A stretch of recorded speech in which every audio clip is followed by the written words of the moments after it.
So you can imagine the apostles in complete fright and in complete confusion.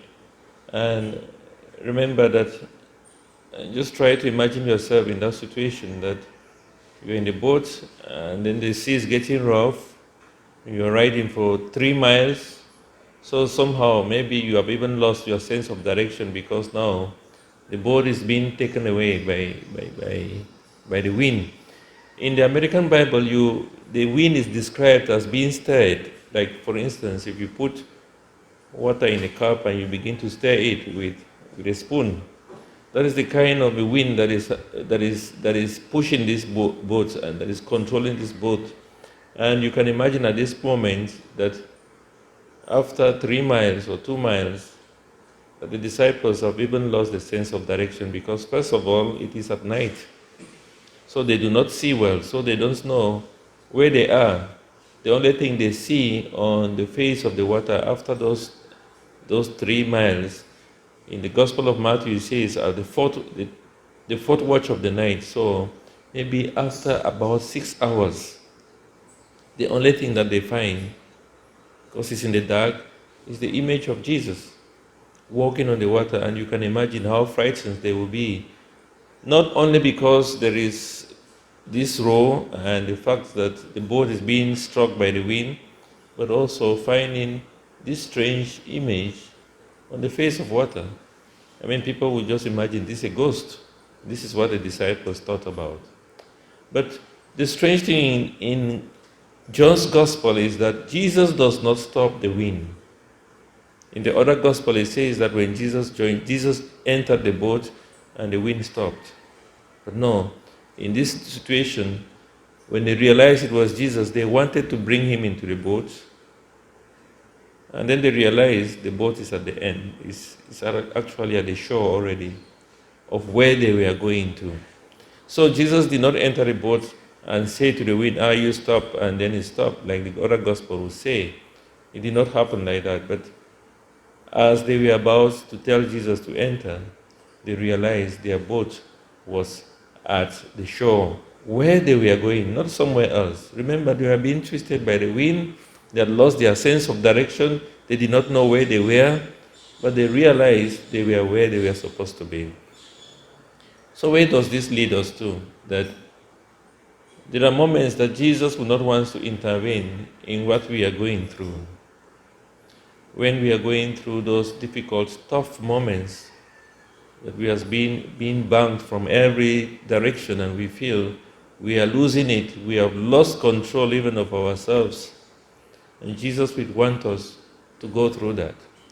Because at times we complain and we say, now, why is it that God has abandoned me in this kind of situation?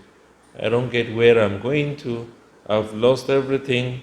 I've lost my life. I've lost my sense of direction.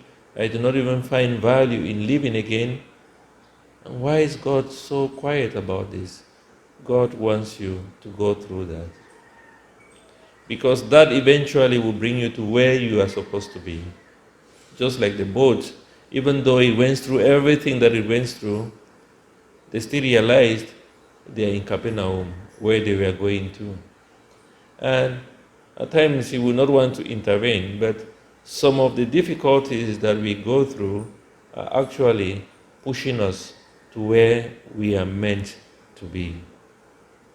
And all we need to do is to wait for those watches of the night. There is a reason why Jesus waited until they had been there for 4 watches. According to Matthew's gospel, this gospel only says that they had been rowing for 3 miles. It shows that is a long distance. 3 miles is not here. It's far. So it's a long distance. So they have spent a lot of time trying to take control of the situation. They are falling and rising, trying to get the water out of the boat, trying to ask each other to support each other to make sure that the boat does not sink. And God wants you to go exactly through those situations. And he says those situations would eventually bring you to where you are meant to be. But then we must pay attention and keep our focus on Christ, who is walking on this water, because he has power over this situation. He has control over the situation that you are going through. That is why he was walking on the sea. He has control of it. He has defeated it. He has victory over it. That's why he walks over it. So our eyes must keep focused on him. And when the disciples saw him, and the apostles realized it was the Lord, they kept their eyes focused on him. They even wanted him to get into the boat, but no, they realized that he did not even have to get into the boat because he has victory over this. And this is the meaning actually of the resurrection, that Christ has given us victory. He has defeated death, he has defeated sin, he has defeated the devil.